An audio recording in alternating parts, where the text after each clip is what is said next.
Head west of Granville Street and you'll hit some of Vancouver's most iconic spots. Kerrisdale, Point Grey, Shaughnessy, Kitsilano. Back in the day, this was the playground of hippies and activists. However, when the secret got out, it traded in its tie-dye for tailored ties, now boasting some of the most exclusive real estate in the country.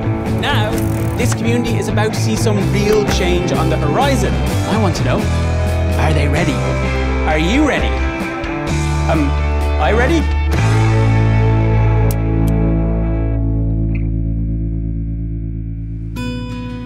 What better way to start things off than on the water and see some of those infamous beaches? David, nice to meet you. You're our captain for the day. I guess so. Yeah, watch your step. This is Kit, right? So we're looking at Kit's Beach here, just off our starboard side, and straight ahead of us is what I call the dog beach. On a sunny day like today, we'll have a bunch of dogs go over from the west end dry and go back to the west end wet. Oh, yeah. After the point straight behind us there. And some of my favorite beaches, Jericho Beach, Spanish Banks, probably my favorite beach to go swimming off of. And if you want to go swimming at Wreck Beach around the corner from there, that's where you can get the full sun experience if you like. In the 40s, they were literally training people on Kit's Beach to, like, you know, storm the beaches. What? You know, yeah, like right there. And then at one point, like a landowner bought a good chunk of the land from the CPR and then promptly gave it to the city for the enjoyment and relaxation of women and children, you know? And now we have this whole talk, a train line once again coming back through Kits. Yeah. Is that change something that you're excited for? I think when that happens, people are really looking for all of the, you know, added amenities, including culture. So after the museum came in, then the Museum of Vancouver came in, the planetarium with the H.R. MacMillan Space Center there, Bard on the Beach came in the early 90s for a while, the Children's Festival, so culture has been, you know, happening in Vanier Park for quite some time. And those things are really wanted once you have densification as well. Folks, that's going to be $7 each, please. You're just paying cash. Call us off. Yeah. Thank you very much. Nice meeting you. I'm going to revert captaincy to actually you joining me. Appreciate it. Nice meeting you. Yeah.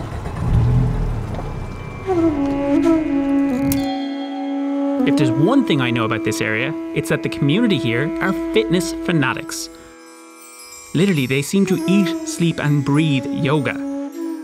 So, obviously, I had to try it out. Oh, it's so quiet in here. It's nice. It's wild. I can't believe we're just beside 4th. It's amazing. I know. No traffic noise. It's nice and serene. This is amazing. So is this a quintessential Vancouver West activity? This is where it all started, right? The birth of Lululemon, even. So you think it's just a historical thing, or is it the people that are here, or the people that still move here? I think it's everything. I think it's historical, it's the culture, and it draws people in, I think, to live in this part. Vancouver in general is very health conscious, and I think this pocket of Vancouver has always, I think, been super healthy. And when you look around all of the shops that kind of exist on the main strip here, for sure, that's kind of reflective of the community and what Kitsilano is known for. I think organic food and yoga and an active lifestyle.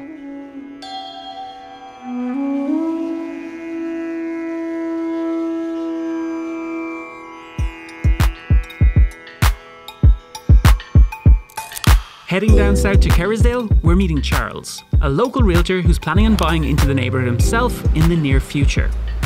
Insider secrets, anyone? Stephen, let me give you a quick tour of something that my wife and I are currently looking at as well. This is nice. It is, yeah. Oh man, absolutely. I love how tall the ceilings are. Yeah, well, you know what? Because it's a new construction, built 2024, it was originally one lot subdivided into 3. I know the house itself is about 3,000 square feet, but there's also a 500 square foot laneway house in the back. That's this thing. Correct. Right over here. That's right. So you have a little bit of a mortgage helper if you need it? That's right, and on top of that, we actually have a 1,100 square foot basement suite with 2 beds. In this area, it's obviously expensive, right? This place is listed at $4.3 million. But with that 2-bedroom suite downstairs and the laneway house, you're able to get a very big portion of your mortgage covered. This is a very intentional design from a new builder. Absolutely. With very practical application for someone looking to move in. That's right. You just gotta have the capital. That's right. I love how there's no two houses the same out here. That's right. You can notice a lot of different types of homes, but also a lot of different age of homes, right? A lot of homes might maybe have been constructed in the 40s or 50s, 60s, or and so over time, some of them have gotten torn down, some of the lots have gotten subdivided, right, into something like this. So you'll find a very different mix. It's one of those communities that walking around it gives you a whole lot of bang for your buck, because you might find something you like that you didn't even know was here. Absolutely. It's lunchtime, and Alyssa has promised me that she knows the best margarita in the city. Hey, it's 5 p.m. somewhere, right? It's more buzzy here when it's nicer outside, I think, because people tend to gravitate towards the beach. But I mean, people still go to the beach in the winter time. So like you are going to see people walking down the street here, no matter what season. Rain or shine. Yeah. Some delicious food. Oh, amazing, thank you. There's sort of, all these restaurants have their very own specific identity. So we get so many different overflow of different guests that are recommended from different restaurants in this neighborhood. We do the same for them. It doesn't feel competitive in a sort of nasty way because there's so few of us and we rely so heavily on sort of each other's customers to keep us afloat. For sure. It's very supportive.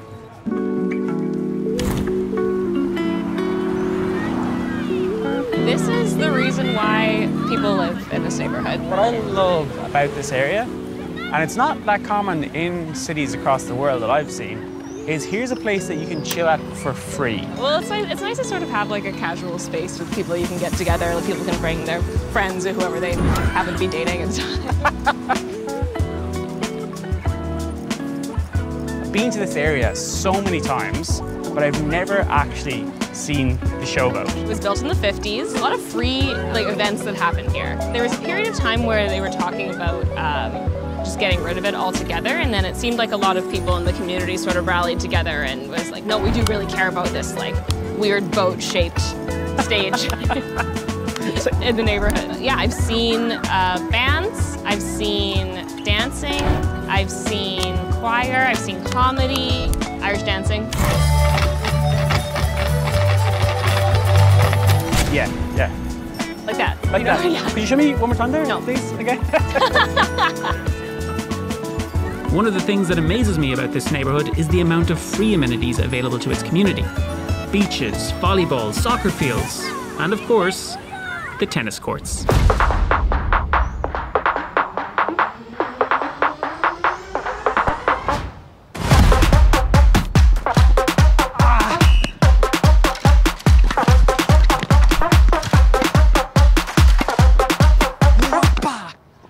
Oh, sorry, Tita. That's okay.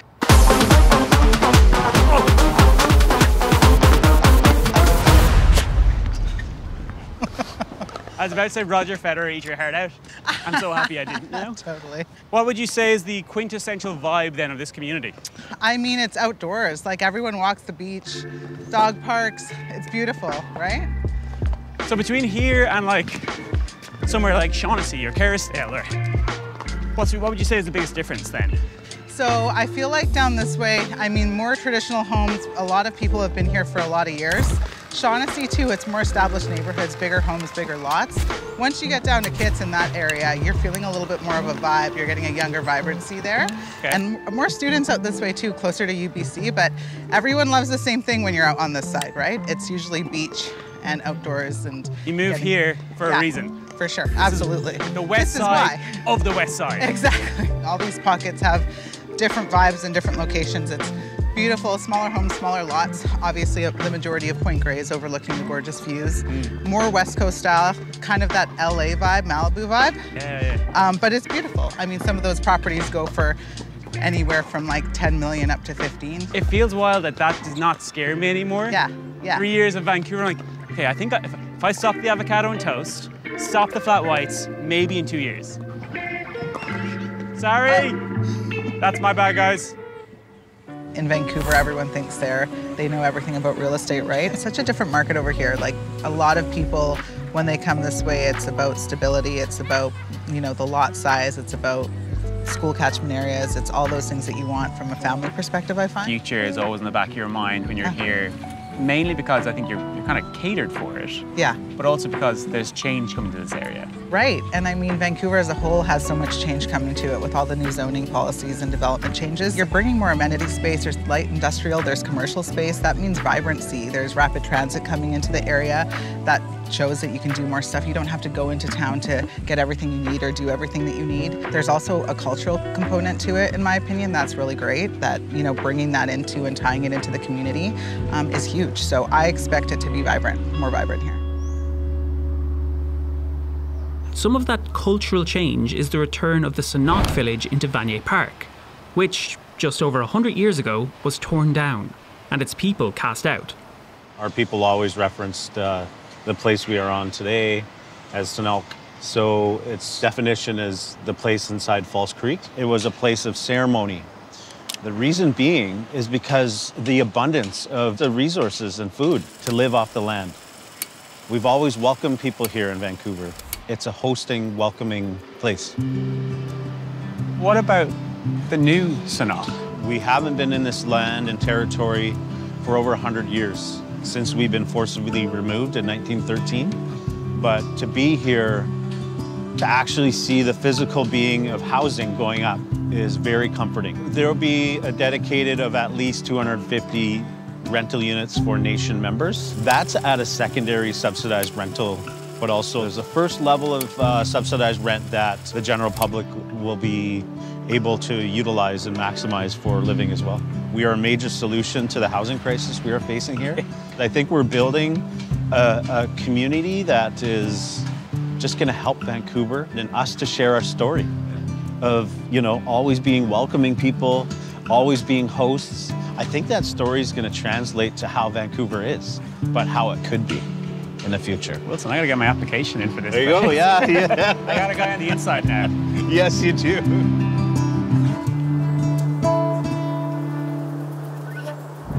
While the future is looking bright for Vancouver West, I knew I had to chat to a family that are living here right now to learn why they chose here as their home. Abby. Hello. Stranger danger. Yeah, I know. I was like, She's like, what? Like, no, Mommy's let him into the house. He's good now.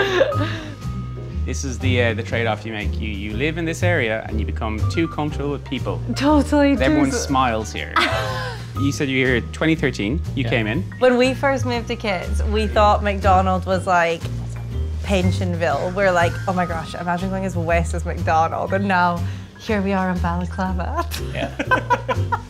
You just keep on stranding further west. When we moved here, we were like obsessed with How I Met Your Mother, and we kind of envisaged that we were going to be like, you know how they lived above the bar. We were like, oh, we're going to live downtown, but we had some family friends who we stayed with initially, and they're in their 80s, and she was like, you have to check out Kits.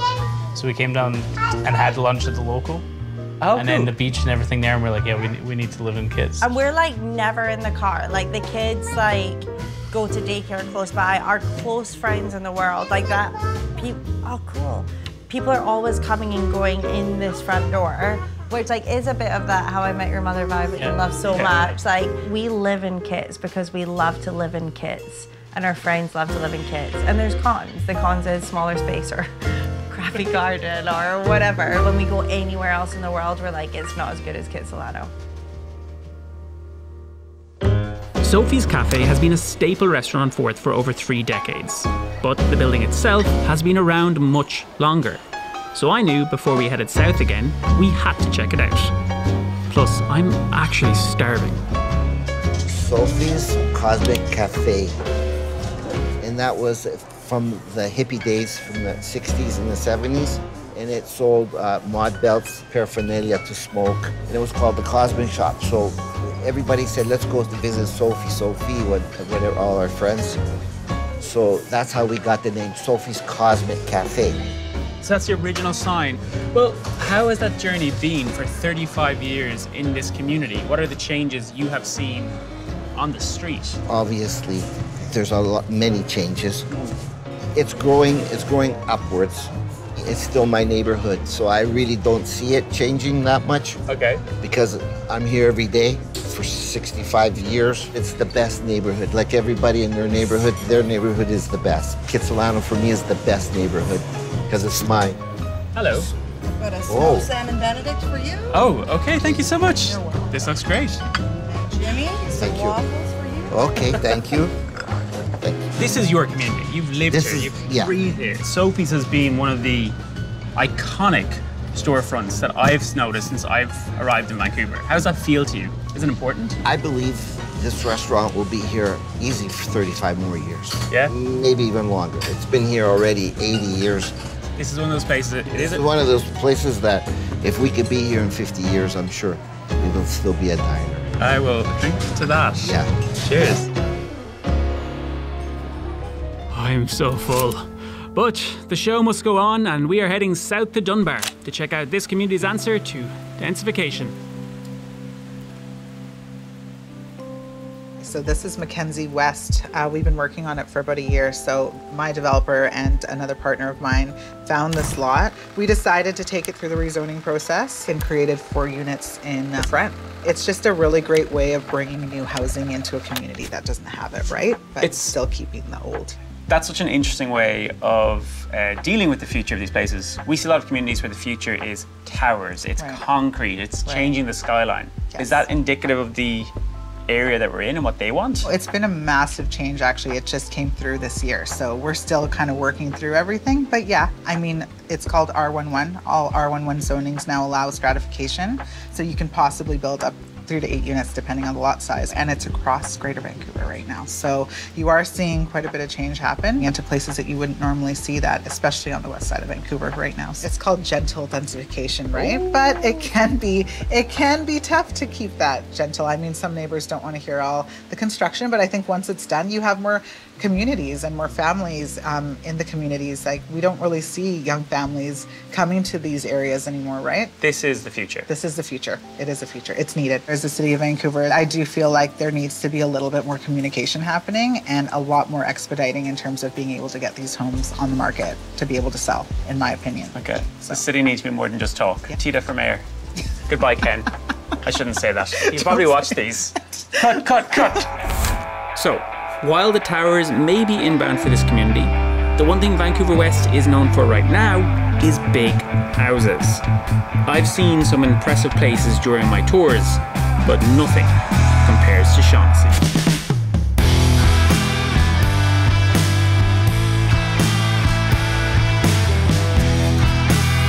Are you sure you want to do this? I'm not very good at all. That's why we're gonna play for the house. Like pink slips, but you know, more at stake. Okay, let's see.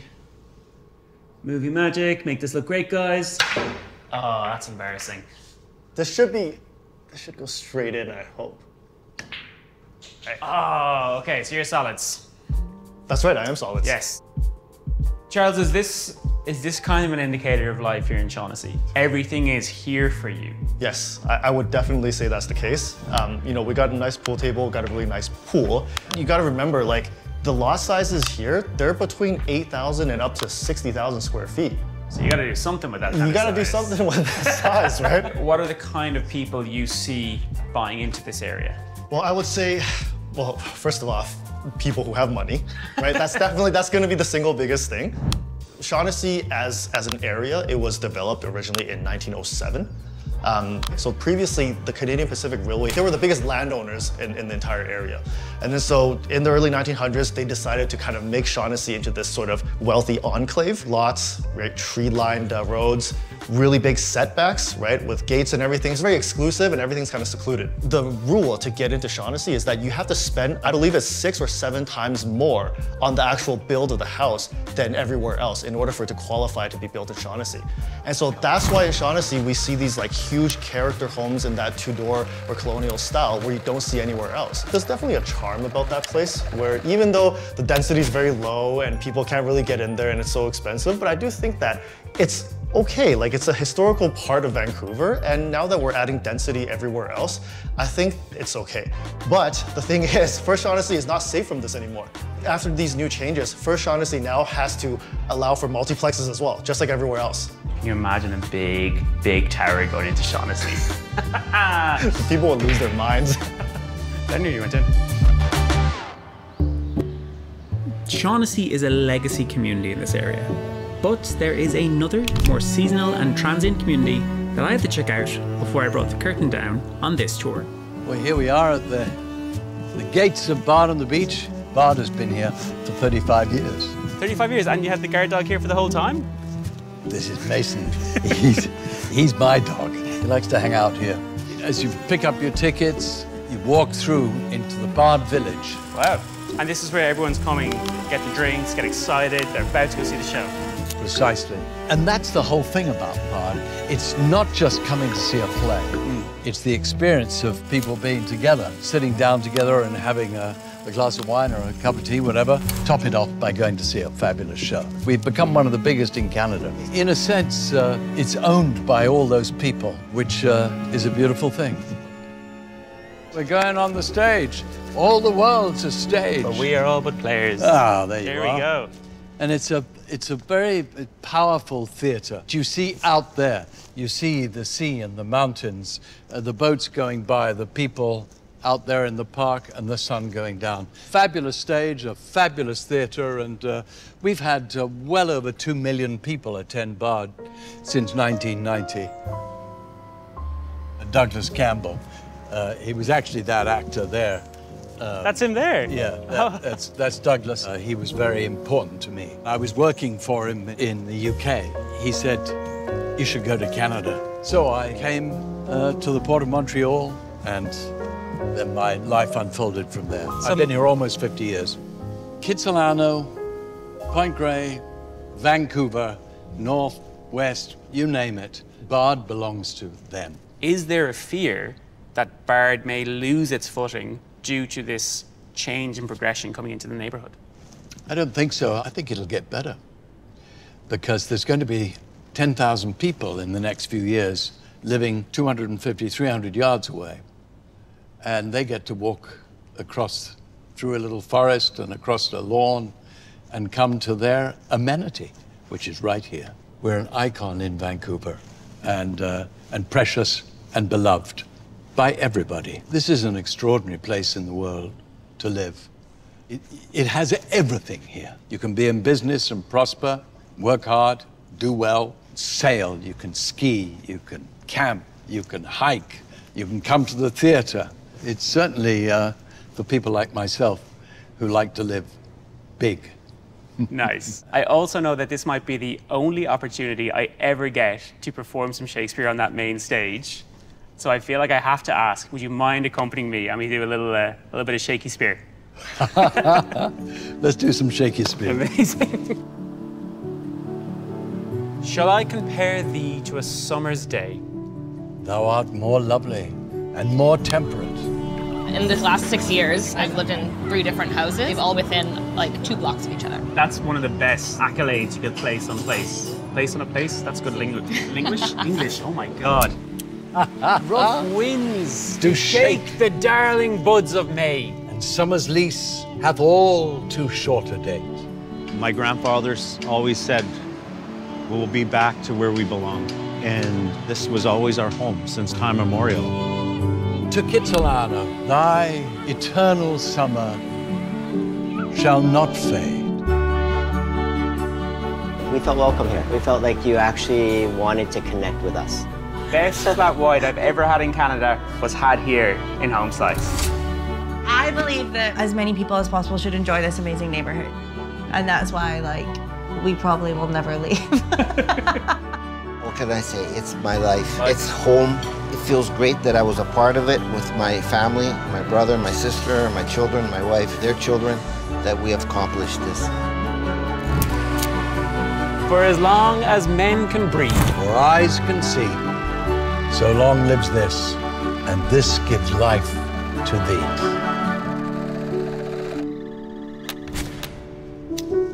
Well done, sir. Thank you. I don't know if I'm getting a part next year, but I'll take that. You got one this year.